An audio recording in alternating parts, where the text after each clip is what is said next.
ಏನು ರೀಸನ್ ಅಂದರೆ ಜಿಲ್ಲಾಧಿಕಾರಿಗಳು ಪತ್ರಕರ್ತರು ಹೌದು, ಅದನ್ನ ಗೋಪಿನಾಥ್ ಸರ್ ಅವರು ಈಗಾಗಲೇ ಹೇಳಿದ್ದಾರೆ. ಜೊತೆಗೆ ಅವರು ಒಬ್ಬ ಉತ್ತಮವಾದ ಉಪನ್ಯಾಸಕರು. ಅಂಬೇಡ್ಕರ್ ಜಯಂತಿ ದಿವಸ ಅವರು ಮಾಡಿರುವಂಥ ಭಾಷಣ ಇಡೀ ಜಿಲ್ಲೆಯಲ್ಲಿ ಲಕ್ಷಾಂತರ ಜನ ನೋಡಿದ್ದಾರೆ ಯೂಟ್ಯೂಬಲ್ಲಿ. ಅಷ್ಟು ಜನಪ್ರಿಯತೆಯನ್ನ ಆ ಭಾಷಣ, ಅಷ್ಟು ಜನರ ಮನಸ್ಸನ್ನ ಅವ್ರ ಮಾತುಗಳು ಅವತ್ತು ಗೆದ್ದಿತ್ತು. ಸೊ ಹಾಗಾಗಿ ಸಾಮಾನ್ಯ ನಾವು ಒಬ್ಬ ಹಿರಿಯ ಪತ್ರಕರ್ತರನ್ನ ಕರೆಸ್ತೇವೆ, ಯಾಕಂದ್ರೆ ಅವರಿಂದ ಒಂದು ಮೋಟಿವೇಶನ್ ಸ್ಪೀಚ್ ಪತ್ರಕರ್ತರು ಸಿಗಲಿ ಅಂತ. ಆದ್ರೆ ಪತ್ರಕರ್ತರು ಆಗಿರೋ ಕಾರಣಕ್ಕಾಗಿ, ಜಿಲ್ಲಾಧಿಕಾರಿಗಳು ಆಗೋ ಕಾರಣಕ್ಕಾಗಿ, ಎರಡೂ ಜವಾಬ್ದಾರಿಗಳನ್ನು ನಿಭಾಯಿಸಿದ ಕಾರಣಕ್ಕಾಗಿ ಅವರನ್ನು ಕರೆಸಿದ್ರು. ಇನ್ನು ನಮ್ಮ ಪೊಲೀಸ್ ವರಿಷ್ಠಾಧಿಕಾರಿಗಳು, ನಾನು ನಿನ್ನೆ ಒಂದು ಕಾರ್ಯಕ್ರಮದಲ್ಲಿ ಭಾಗವಹಿಸಿದ್ದೆ. ಅಲ್ಲಿಗೆ ಇನ್ಸೈಟ್ನ IAS ತರಬೇತಿ ಸಂಸ್ಥಾಪಕರಾದಂಥ ವಿನಯ್ ಕುಮಾರ್ ಅಂತ ಬಂದಿದ್ರು. ಅವರು ಮಾತಾಡ್ತಾ ಒಂದು ಮಾತನ್ನ ಹೇಳಿದ್ರು, ನಮ್ಮ ಸಂಸ್ಥೆಯ ಹೆಮ್ಮೆಯ ವಿದ್ಯಾರ್ಥಿ ಅಂದರೆ ನಿಮ್ಮ ಕೋಲಾರದ ಜಿಲ್ಲಾ ಪೊಲೀಸ್ ವರಿಷ್ಠಾಧಿಕಾರಿ ನಿಖಿಲ್ ಅವರು ಅನ್ನೋ ಮಾತನ್ನ ಹೇಳಿದ್ರು. ಬಹಳ ಹೆಮ್ಮೆಯಿಂದ ಹೇಳಿದ್ರು ಆ ಮಾತನ್ನ. ನಮಗೂ ಆಸೆ, ನಿಮ್ಮ ಮಾತುಗಳು ನಮ್ಮ ಮಕ್ಕಳಿಗೆ ಸ್ಫೂರ್ತಿಯಾಗಲಿ, ನಮ್ಮ ಮಕ್ಕಳು ಕೂಡ IAS IPS ಆಗಿ ಇನ್ನೊಂದು 10 ವರ್ಷಕ್ಕೆ, ಇನ್ನೊಂದು 5 ವರ್ಷಕ್ಕೆ ಹೊರಗೆ ಬಂದರೆ ನೀವು ಹೇಳ್ಬೋದು, ನಾವು ಹೇಳ್ಬೋದು, ನಮ್ಮ ನಿಖಿಲ್ ಸರ್ ಅವರ ಸ್ಫೂರ್ತಿಯಿಂದ ನಮ್ಮ ಮಕ್ಕಳು IAS ಆಗಿದ್ದಾರೆ, IPS ಆಗಿದ್ದಾರೆ ಅಂತ ಬಹಳ ಹೆಮ್ಮೆಯಿಂದ ನಾವು ಹೇಳ್ಕೊತೀವಿ ನಿಮ್ಮಿಬ್ಬರ ಸ್ಫೂರ್ತಿಯಿಂದ. ಸೊ ಹಾಗಾಗಿ ನೀವಿಬ್ಬರೇ ಸಾಕು ಅನ್ನೋ ಕಾರಣಕ್ಕಾಗಿ ನಮ್ಮ ಪತ್ರಕರ್ತರೆಲ್ಲ ಒಮ್ಮತದಿಂದ ನಿಮ್ಮನ್ನ ನಾವು ಆಹ್ವಾನಿಸಿದ್ವಿ. ಇವತ್ತು ಪತ್ರಿಕಾ ದಿನಾಚರಣೆ. ಪಬ್ಲಿಕ್ ಟಿವಿ ರವಿ ಅಲ್ಲಿ ಹಿಂದೆ ಕೂತಿದ್ದಾರೆ, ಕನ್ಫರ್ಮ್ ಮಾಡಿದ್ರಿ. ಈಗ ಹಣ ಬರೀ ಸಮಸ್ಯೆಗಳೇ ಮಾತಾಡ್ತಾ ಇದ್ದೀರಿ, ಪತ್ರಕರ್ತರ ಬಗ್ಗೆ ಸ್ವಲ್ಪ ಮಾತಾಡ. ಹೃದಯ ರೋಗ ಮತ್ತು ಹೃದಯ ಶಸ್ತ್ರಚಿಕಿತ್ಸೆ, ವ್ಯಾಸ್ಕುಲರ್ ಶಸ್ತ್ರಚಿಕಿತ್ಸೆ, ಸಮಗ್ರ ಹೃದಯ ಆರೈಕೆ ಸೇವೆಗಳಿಗಾಗಿ ನಿಮ್ಮ ವಿಶ್ವಾಸಾರ್ಹ RL Jalappa Narayana heart centre, STUMC campus, Tamaka, Kolar. 180030090309. ಇವತ್ತಿನ ಪರಿಸ್ಥಿತಿಗಳ ಬಗ್ಗೆ ಮಾತಾಡಿ ಅಂತ ಹೇಳಿದ್ರು. ಖಂಡಿತ ಹೌದು. ಯಾಕಂದ್ರೆ ಇವತ್ತಿನ ಪತ್ರಿಕೋದ್ಯಮ ಡೋಲಾಯಮಾನವಾದ ಪರಿಸ್ಥಿತಿಯಲ್ಲಿದೆ, ಸವಾಲುಗಳನ್ನು ಎದುರಿಸ್ತಾ ಇದೆ. ಯಾಕಂದ್ರೆ ಬರೀ ಕನ್ನಡ ಪತ್ರಿಕೋದ್ಯಮ ಮಾತ್ರ ಅಲ್ಲ, ಇಡೀ ಜಗತ್ತಿನ ಪತ್ರಿಕೋದ್ಯಮದ ಪರಿಸ್ಥಿತಿ ಇದಾಗಿದೆ. ಯಾಕಂದ್ರೆ ಮೊದಲೆಲ್ಲ ಮೀಡಿಯಾ ಅಂದ್ರೆ ಅದು ಸತ್ಯದ ಪರ ಅಂತ ಒಂದು ಮಾತಿತ್ತು. ಆದರೆ ಇವತ್ತು ಮೀಡಿಯಾಗೆ ವಿರುದ್ಧವಾಗಿ ದೈತ್ಯಾಕಾರವಾಗಿ ಸೋಷಿಯಲ್ ಮೀಡಿಯಾ ಬಂದ್ಬಿಟ್ಟಿದೆ. ಇವತ್ತು ಸೋಷಿಯಲ್ ಮೀಡಿಯಾ ಏನಂದ್ರೆ ಇವತ್ತು ಅಲ್ಲಿ ಸತ್ಯವೂ ಇದೆ, ಸುಳ್ಳು ಇದೆ. ಅಲ್ಲಿ ಅದನ್ನ ಆಯ್ಕೆ ಮಾಡ್ಕೊಳ್ಳೋ ಜವಾಬ್ದಾರಿ ಮತ್ತೆ ಆ ವಿವೇಕ ಶಕ್ತಿ ನಮಗಿರ್ಬೇಕಷ್ಟೇ. ಆದರೆ ನಾವು ಸುಳ್ಳನ್ನು ನಂಬೋದಲ್ಲಿ, ಸತ್ಯವನ್ನು ನಂಬೋದು. ಇದರ ಪೈಪೋಟಿಯಿಂದಾಗಿ ಮೀಡಿಯಾ ಕೂಡ ಇವತ್ತು ಸತ್ಯವನ್ನೂ ಹೇಳಬೇಕಾಗಿದೆ, ಅನಿವಾರ್ಯವಾಗಿ ಸುಳ್ಳನ್ನು ಹೇಳಬೇಕಾಗಿರುವಂಥ ಪರಿಸ್ಥಿತಿಗೆ ನಾವು ಇವತ್ತು ಬಂದ್ಬಿಟ್ಟಿದ್ದೀವಿ. ಈ ರೀತಿಯಾದ ಸವಾಲುಗಳಲ್ಲಿ ನಾವು ಇವತ್ತು ನಿಂತಿದ್ದೇವೆ. ಇವತ್ತು ನಮಗೆಲ್ಲ ಬಹಳಷ್ಟು ಜನಕ್ಕೆ ಜಿಲ್ಲಾ ವರದಿಗಾರ ಸಂಯುಕ್ತ ಕರ್ನಾಟಕದ BV ಗೋಪಿನಾಥ್, ಇಲ್ಲ ನಾನು ಉದಯವಾಣಿ ಜಿಲ್ಲಾ ವರದಿಗಾರ ಗಣೇಶ್, ನಾವೆಲ್ಲ ಕೂಡ ಲಾಸ್ಟ್ ಎಂಪರರ್ಸ್ ಅಂತ ಅನಿಸುತ್ತೆ ನನ್ನ ಭಾವನೆ. ಅಂದರೆ ಕೊನೆಯ ಸಾಮ್ರಾಟರು ನಾವೆಲ್ಲ. ಯಾಕಂದ್ರೆ ಮುಂದಿನ ದಿನಗಳಲ್ಲಿ ಪತ್ರಿಕೋದ್ಯಮದ ವ್ಯವಸ್ಥೆ ಇದೇ ರೀತಿ ಮುಂದುವರಿಯುತ್ತೆ ಅನ್ನೋ ಒಂದು ನಂಬಿಕೆ ನಮಗಂತೂ ಖಂಡಿತವಾಗ್ಲೂ ಇಲ್ಲ. ಇವತ್ತು ಈ ರೀತಿಯಾದ ಒಂದು ವ್ಯವಸ್ಥೆ ಮುಂದುವರಿಯುತ್ತೆ ಅಂತ ಭಾವನೆ ನಮಗಿಲ್ಲ. ಯಾಕಂದ್ರೆ ಪತ್ರಿಕೆಗಳು ಕ್ರಮೇಣವಾಗಿ ಡಿಜಿಟಲ್ ಮೀಡಿಯಾ ಆಗಿ ಬದಲಾವಣೆ ಆಗ್ತಾ ಇದೆ.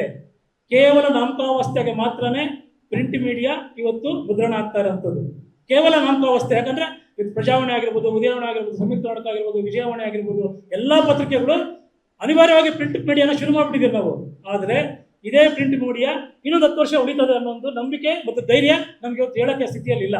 ಇವತ್ತು ನಾವೆಲ್ಲ ರಿಟೈರ್ಡ್ ಆಗ್ತೀರಿ ಅಂದರೆ ನಮ್ಮ ಪತ್ರಿಕಾ ಸಂಸ್ಥೆಗಳು ಇನ್ನೊಬ್ಬ ಜಿಲ್ಲಾ ವರದಿಗಾರನ್ನ ಅಷ್ಟೇ ಸಂಬಳ ಕೊಟ್ಟು ನೇಮಿಸ್ಕೊಳ್ಳೋಕೆ ಖಂಡಿತವಾಗ್ಲೂ ಮುಂದಕ್ಕೆ ಹೋಗೋದಿಲ್ಲ. ಅವ್ರು ಯಾರೋ ಒಬ್ಬರನ್ನ ಸುಮ್ಮನೆ 1000 ರೂಪಾಯಿ ಕೊಟ್ಟು ಯಾರೋ ಒಬ್ರು ಇಟ್ಕೊಂಡು ಸುಮ್ಮನೆ ಏನಾಗುತ್ತೋ ಕಳ್ಸಪ್ಪ ಸಾಕು, ನಮಗೆ ನೋಡ್ಕೊಂತೀವಿ ಅನ್ನೋ ಮಟ್ಟದಲ್ಲಿ ಇರುವಂಥ ಪರಿಸ್ಥಿತಿ ಇವತ್ತಿದೆ. ಸೊ ಆ ನಿಟ್ಟಿನಲ್ಲಿ ಇವತ್ತು ನಮ್ಮೆಲ್ಲರ ಜೀವನ ಮತ್ತು ಭವಿಷ್ಯ, ಪತ್ರಿಕೋದ್ಯಮದ ಭವಿಷ್ಯ ಇವತ್ತು ಡೋಲಾಯಮಾನ ಪರಿಸ್ಥಿತಿಯಲ್ಲಿದೆ, ಗೊಂದಲಮಯವಾಗಿದೆ, ಸವಾಲುಗಳನ್ನು ಎದುರಿಸಬೇಕಾಗಿರುವಂಥ ಪರಿಸ್ಥಿತಿ ಇದೆ. ಇವತ್ತಿನ ಸನ್ನಿವೇಶದಲ್ಲಿ ನನಗೆ ಒಬ್ಬ 4 ಜನರನ್ನ ಜ್ಞಾಪಿಸ್ಕೋಬೇಕು ಅಂತ ಅನಿಸ್ತಾ ಇದೆ. ಯಾಕಂದ್ರೆ ಅವರ ಆದರ್ಶಗಳನ್ನ ನಾವು ಪಾಲಿಸಿದ್ರೆ ಖಂಡಿತವಾಗಲೂ ಪತ್ರಿಕೋದ್ಯಮವನ್ನ ಮುಂದಿನ 100 ವರ್ಷ ಕೂಡ ನಾವು ಬೆಳೆಸ್ಬೋದು ಅಂತ ನನ್ನ ಭಾವನೆ. ಮೊದಲಿಗೆ ನಾನು ಬೇರೆ ಯಾರನ್ನೂ ಜ್ಞಾಪಿಸ್ಕೊಳ್ಳೋದಿಲ್ಲ. ಕನ್ನಡದ ಮೊದಲ ಪತ್ರಿಕೆಯನ್ನ ಆರಂಭಿಸಿದಂಥ, ಮಂಗಳೂರು ಸಮಾಚಾರವನ್ನ ಆರಂಭಿಸಿದಂಥ ಪಾದ್ರಿ ಹರ್ಮನ್ ಮೊಗ್ಲಿಂಗ್ ಅವರನ್ನ ನಾನು ಜ್ಞಾಪಿಸ್ಕೊತೀನಿ. ಅವರು ಆ ಮೊದಲ ಪತ್ರಿಕೆಯ ಸಂಪಾದಕೀಯದಲ್ಲಿ ಒಂದು ವಿಷಯವನ್ನು ಬರೀತಾರೆ.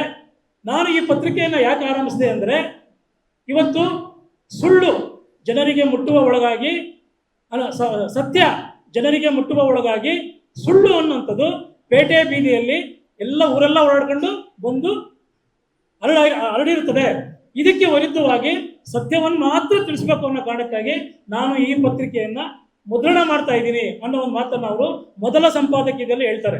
ಅಂದ್ರೆ ಅವರು ಮೊದಲ ಪುಟದಲ್ಲಿ ವಾಗ್ದಾನ ಮಾಡ್ತಾರೆ, ನಾನು ಸತ್ಯವನ್ನು ಮಾತ್ರ ನಿಮಗೆ ತಲುಪಿಸ್ತೇನೆ, ಬೇರೆ ಏನೂ ಅಲ್ಲ, ನನ್ನ ಪತ್ರಿಕೆ ಸತ್ಯದ ಕಿಂಡಿಯಾಗಿದೆ, ಕಿಟಕಿಯಾಗಿದೆ ಅನ್ನೋ ಮಾತನ್ನು ಕೂಡ ಅವ್ರು ಹೇಳ್ತಾರೆ.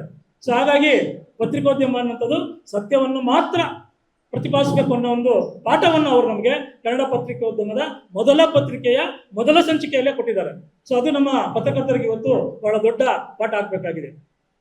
ಇನ್ನೊಬ್ಬ ಮಹಾನ್ ವ್ಯಕ್ತಿ, ನಾವು ಅವರನ್ನ ದೇಶದ ಮಹಾತ್ಮ ಗಾಂಧಿ ಅಂತ ಕರಿತೀರಿ, ರಾಷ್ಟ್ರಪಿತ ಅಂತ ಕೂಡ ಕರಿತೀರಿ. ಇವರು ದಕ್ಷಿಣ ಆಫ್ರಿಕಾದಲ್ಲಿರ್ತಾರೆ. ಅಲ್ಲೇನೆ ಅವ್ರಿಗೆ ಸಮಸ್ಯೆಗಳು ಗೊತ್ತಾಗುತ್ತದು. ಅಸ್ಪೃಶ್ಯತೆ ಅರಿವಾಗೋದು ಅಲ್ಲೇ, ಭಾರತೀಯರನ್ನ ಕಪ್ಪು ಬಿಡುಪರ ಮಧ್ಯೆ ಇರುವಂಥ ಸಮಸ್ಯೆ ಅರಿವಾಗೋದು ಕೂಡ ಅವ್ರಿಗೆ ಅಲ್ಲೇನೆ. ಅಲ್ಲಿ ಓದಕ್ಕೆ ಹೋಗೋಂಥದ್ದು. ಅವರು ಹೋದಾಗ ಅವರಲ್ಲಿ ಒಂದು ಪತ್ರಿಕೆಯನ್ನು ಶುರು ಮಾಡ್ತಾವ್ರು. ಅಲ್ಲಿ ಬಹಳಷ್ಟು ಜನ ಗೊತ್ತಿಲ್ಲ ಈ ವಿಚಾರ. ಇಲ್ಲಿ ಇಂಡಿಯನ್ಸ್ ಒಪಿನಿಯನ್ ಅಂತ ಒಂದು ಪತ್ರಿಕೆಯನ್ನು ಅವರು ಅಲ್ಲಿ ಆರಂಭಿಸ್ತಾರೆ.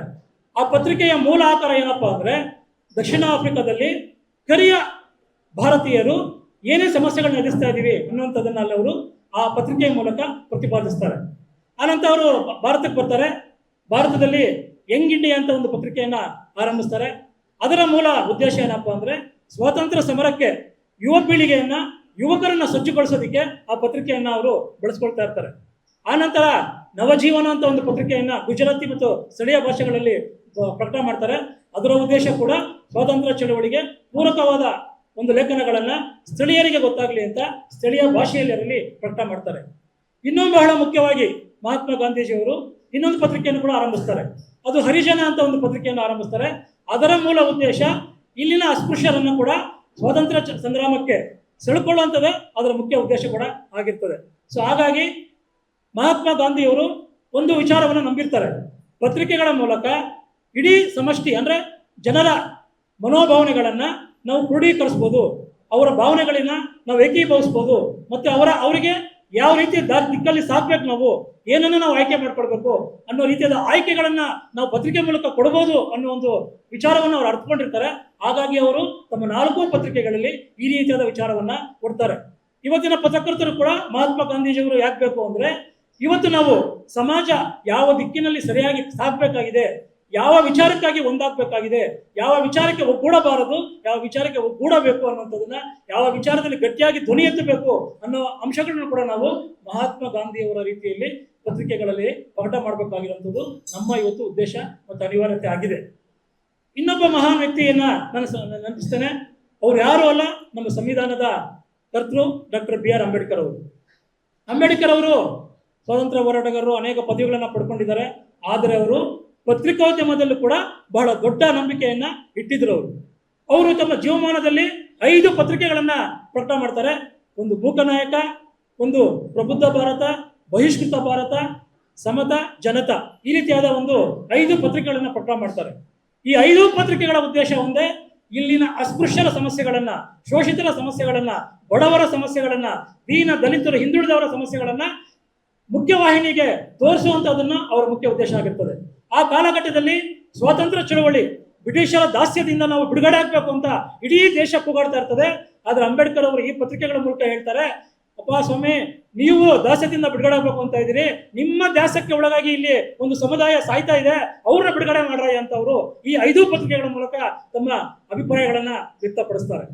ಸೊ ಇದು ಕೂಡ ಇವತ್ತು ಪತ್ರಿಕೆಗಳು, ಅಂಬೇಡ್ಕರ್ ಅವರು ಹೇಳ್ತಾರೆ, ಪತ್ರಿಕೆಗಳು ಧ್ವನಿ ಇಲ್ಲದವರಿಗೆ ಧ್ವನಿಯಾಗಬೇಕು ಅನ್ನುವಂಥದ್ದನ್ನ, ಆ ಆಶಯವನ್ನು ಕೂಡ ಇವತ್ತು ನಾವು ಪತ್ರಕರ್ತರಾಗಿ ಇಟ್ಕೋಬೇಕಾಗುತ್ತೆ. ಇನ್ನು ಕೊನೆಯವರು ಬೇರೆ ಯಾರು ಅಲ್ಲ, ನಮ್ಮ ಕಾರ್ಯನಿರತ ಪತ್ರಕರ್ತರ ಸಂಘದ ಸಂಸ್ಥಾಪಕ ಅಧ್ಯಕ್ಷರು ನಾಲ್ವಡಿ ಕೃಷ್ಣರಾಜ ಒಡೆಯರ್ ಅವರು ನಮ್ಮ ಮೈಸೂರು ಕಾರ್ಯನಿರತ ಪತ್ರಕರ್ತರ ಸಂಘವನ್ನ ಸ್ಥಾಪಿಸಿದಾಗ ಅದರ ಮೊದಲ ಅಧ್ಯಕ್ಷರಾದಂಥವರು ನಮ್ಮ ಡಿ ವಿ ಗುಂಡಪ್ಪನವರು ಕಾರ್ಯನಿರತ ಪತ್ರಕರ್ತರ ಸಂಘದ, ನಾವೇನಿವತ್ತು ಸಂಘ ಇದ್ದೀರಿ ಆ ಸಂಘದ ಮೊದಲ ಸಂಸ್ಥಾಪಕ ಅಧ್ಯಕ್ಷರಾಗಿರ್ತಾರೆ. ಅವರು ಒಬ್ಬ ಪತ್ರಕರ್ತ ಹೇಗಿರಬೇಕು ಅನ್ನುವಂಥದ್ದನ್ನ ಅವರು ತಮ್ಮ ಜೀವಮಾನ ಪೂರ್ತಿ ಅವರು ಪ್ರತಿಪಾದಿಸ್ತಾರೆ. ಗುಂಡಪ್ಪ ಅವರು ಬರ್ಕೋತಾರೆ, ನಾನು ಹೊಟ್ಟೆಪಾಡಿಗಾಗಿಯೇ ಪತ್ರಿಕೋದ್ಯಮವನ್ನು ಅವಲಂಬಿಸಿದ್ದು ಅಂತ. ಹೊಟ್ಟೆಪಾಡಿಗಾಗಿಯೇ, ಪ್ಯೂರ್ಲಿ ಹೊಟ್ಟೆಪಾಡಿಗಾಗಿಯೇ. ಆದರೆ ಯಾವತ್ತಿಗೂ ಕೂಡ ಅವರು ಕೈ ಚಾಚಲಿಲ್ಲ ಯಾರೊಂದಿಗೂ ಕೂಡ.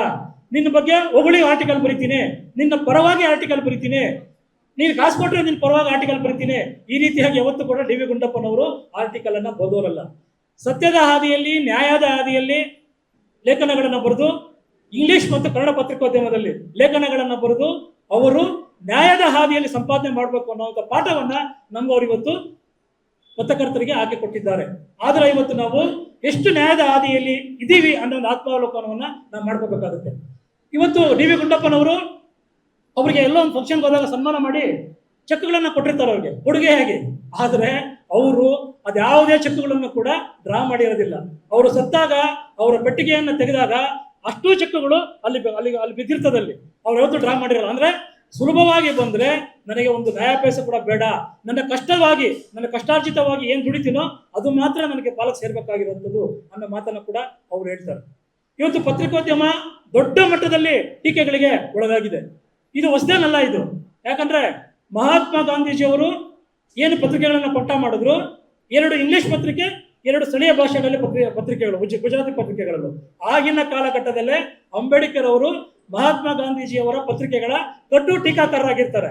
ಹೇಗೆ ಅಂದ್ರೆ ಮಹಾತ್ಮ ಗಾಂಧೀಜಿಯವರು ಇಂಗ್ಲಿಷ್ ಪತ್ರಿಕೆಯಲ್ಲಿ ಬರಿತಾ ಇರುವಂತ ಲೇಖನಗಳು ಅವತ್ತು ಅವರು ತಾವು ಉದಾರವಾದಿ, ತಾವು ಎಲ್ಲರ ಪರವಾಗಿದ್ದೀನಿ ಅನ್ನೋ ಒಂದು ರೀತಿಯಲ್ಲಿ ಇಡೀ ಭಾರತ ಒಗ್ಗೂಡಿದೆ ಅನ್ನೋ ರೀತಿಯಲ್ಲಿ ಲೇಖನಗಳನ್ನ ಬರಿತಾ ಇರ್ತಾರೆ. ಆದರೆ ಸ್ಥಳೀಯ ಭಾಷೆಗೆ ಬಂದಾಗ ಅವರು ತಾನೊಬ್ಬ ಸನಾತನವಾದಿ, ತಾನು ಸಂಪ್ರದಾಯವಾದಿ, ಆ ರೀತಿಯಾದ ಲೇಖನಗಳನ್ನು ಅವ್ರು ಬರಿತಾ ಇರ್ತಾರೆ. ಇದನ್ನ ಅಂಬೇಡ್ಕರ್ ಅವರು ಗುರುತಿಸಿ ಆಗಿನ ಕಾಲಕ್ಕೆ ದೊಡ್ಡ ಮಟ್ಟದಲ್ಲಿ ಟೀಕೆಯನ್ನ ಮಾಡ್ತಾರೆ. ಮಹಾತ್ಮ ಗಾಂಧೀಜಿಯವರೇ, ನಿಮ್ಮ ಪತ್ರಿಕೆಗಳು ದ್ವಂದ್ವ ನೀತಿಯನ್ನ ಅನುಸರಿಸ್ತಾ ಇದೆ ಅಂತ. ಇವತ್ತು ನಮಗ್ ಕೂಡ ಪತ್ರಿಕೋದ್ಯಮವನ್ನು ಕೂಡ ಕೈ ಮಾಡಿ ತೋರಿಸುವಂತ ಹಿಂದೆ ಆ ರೀತಿಯಾದ ಇರಲಿಲ್ಲ ವ್ಯವಸ್ಥೆ. ಇವತ್ತು ನಾವೇನಾದ್ರೂ ಲೇಖನವನ್ನು ಮಾಡಿ ಸೋಷಿಯಲ್ ಮೀಡಿಯಾದಲ್ಲಿ ಹಾಕ್ತೀವಿ ಅಂದ್ರೆ ಅದರ ಕೆಳಗೆ 100 ಟೀಕೆ ಟಿಪ್ಪಣಿಗಳು ಖಂಡಿತವಾಗ್ಲೂ ಬಂದಿರ್ತದೆ. ಹಾಗಾಗಿ ಇವತ್ತು ಮೀಡಿಯಾ ಕೂಡ ಇವತ್ತು ಟೀಕೆಗಳನ್ನು ಎದುರಿಸುವಂತ ನಿಟ್ಟಿನಲ್ಲಿದೆ. ನಾವೆಲ್ಲರೂ ಕೂಡ ಈ ಮಹನೀಯರ ಆದರ್ಶದಲ್ಲಿ ಸಾಗೋಣ, ಪತ್ರಿಕೋದ್ಯಮದ ಭವಿಷ್ಯವನ್ನ ಉಳಿಸ್ಕೊಳ್ಳೋಣ ಅಂತ ಹೇಳ್ತಾರೆ.